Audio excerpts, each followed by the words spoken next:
Brock Lesnar has returned to the WWE after probably one of the shortest retirements that there has been. And the only thing that would have made Brock Lesnar coming back and maybe faking his retirement would have been throwing on the Mark Henry suit for old time's sake. But it does appear that we are going to be getting Brock Lesnar versus Obafemi one more time at Clash in Italy. And I have some mixed feelings on this one. So obviously the purpose of this video is we're going to be talking about Brock Lesnar returning and what that means for Obafemi. And we're obviously going to be talking about the potential match that is going to take place at Clash in Italy. And real quickly, before we get too far ahead in the video, I want to say that if you are a WWE fan, consider subscribing to this YouTube channel. That is all we post is WWE related content. So if you are a WWE fan, again, consider subscribing. It's free. You can always change your mind later. So, what does this mean for Brock Lesnar and Obafemi? Obviously, we know that there's a contract with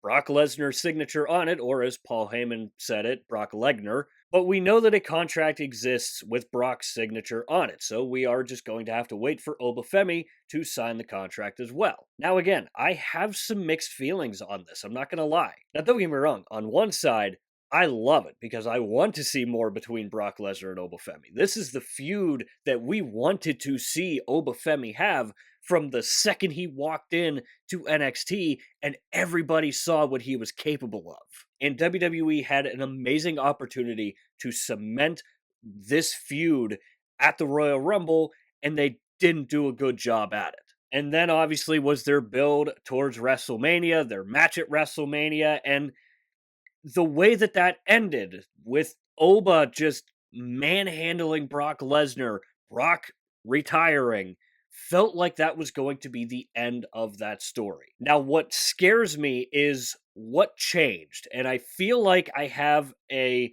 guess as to what might have changed and why Brock is back. And this is not from any news outlet, this is just my pure speculation from the sidelines. And my honest to God gut feeling was they had nothing for Obafemi. Again, we've talked about it on this channel a handful of times now.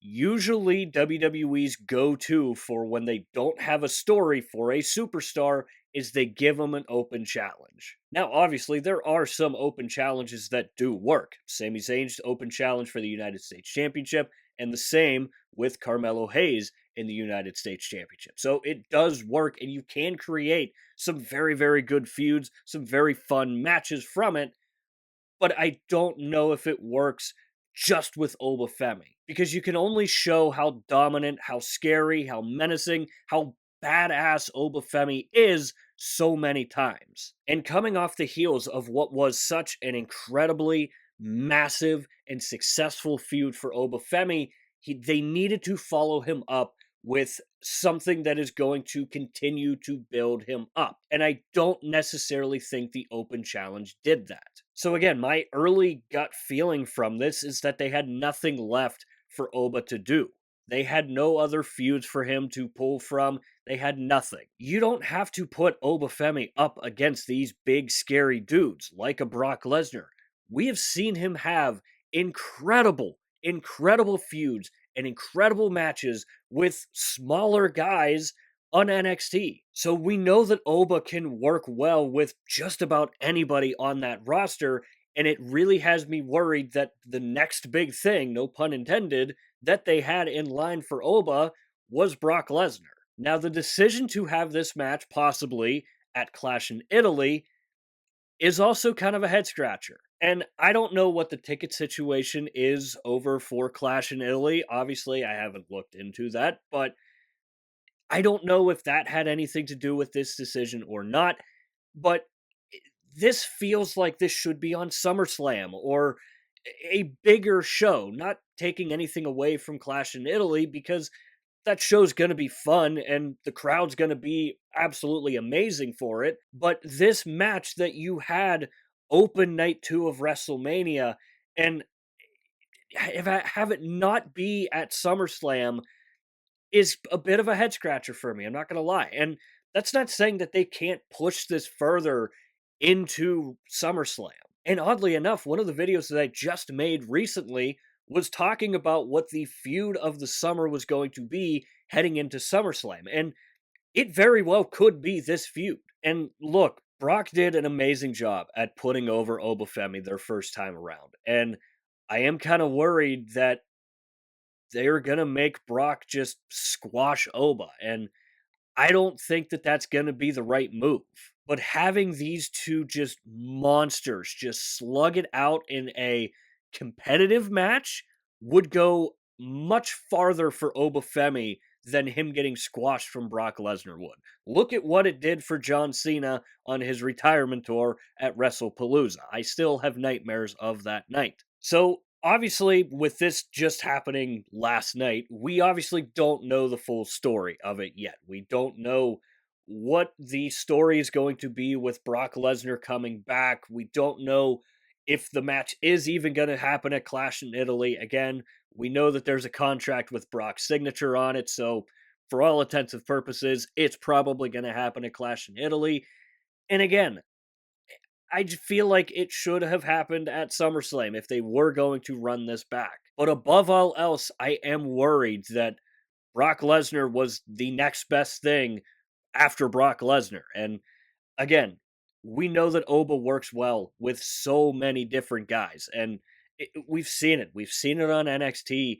We haven't quite seen that on the main roster yet. And again, I'm not going to lie, I'm nervous for Obafemi here because they have done such a good job at building him up, making him the star that he is, and for Brock Lesnar to come back and possibly squash Obafemi like we saw him do John Cena has me extremely, extremely nervous because that would really, really hurt Obafemi. But maybe I'm wrong and maybe they actually give us a legit match between Brock and Oba. And again, we just get two mutants just slugging it out at Clash in Italy. I'd be down for that. If you add a stipulation to it, I don't think you necessarily need one, but you want to throw one on there? Sure. Make it an Extreme Rules match, make it whatever you want. But my biggest fear is that Brock is going to go into Clash in Italy, squash Obafemi, and everything that WWE has done to build Oba up would be gone. So this is where I want to hear from you guys. What are your honest thoughts about Brock Lesnar coming back and having one more match with Obafemi, possibly a Clash in Italy? Let me know if you like the decision, let me know if you don't like the decision, and let me know if you think that I have a good reason to be worried about this entire situation here. Because again, the early signs after the Brock Lesnar feud for Obafemi, they haven't been really what they should have been, in my opinion. Giving him the open challenge just screams to me that you had nothing else set up for the guy. And Obafemi is a guy that you can't afford to fumble. This is a guy that should be at the top of the mountain today, and 10 years from now, 15 years from now, 20 years from now, he should still be on the top of the mountain. So, as always, don't forget to leave your thoughts and opinions down below in the comment section. And while you're down there, swing by the description and click the Linktree link. That is the only link in the description for a reason. That is because it will take you to all of the social media platforms for this channel. I do strongly suggest going and checking out our X page besides YouTube. I am most active over on X. We do updates for Monday Night Raw, Friday Night SmackDown, and the PLEs. And we are also over on Instagram and TikTok. Over there, you can expect clips from these videos, and it's just another place for me to post when I do upload a video on here to YouTube. So if you do enjoy these videos and you're looking for some extra content, again, Linktree link in the description. It'll take you to wherever you want to go. So with all that said and done, that is going to do it for this video here. I hope you enjoyed the video. If you did enjoy it, hit the like button. If you really enjoyed it, hit the subscribe button. Again, both are free, both really help out the channel a lot. And of course, if you have made it to this point of the video, I want to say thank you very, very much for taking the time out of your busy day to watch these videos here because it genuinely does mean the world to me. And as always, stay tuned for more WWE content coming in the future. We'll see you next time.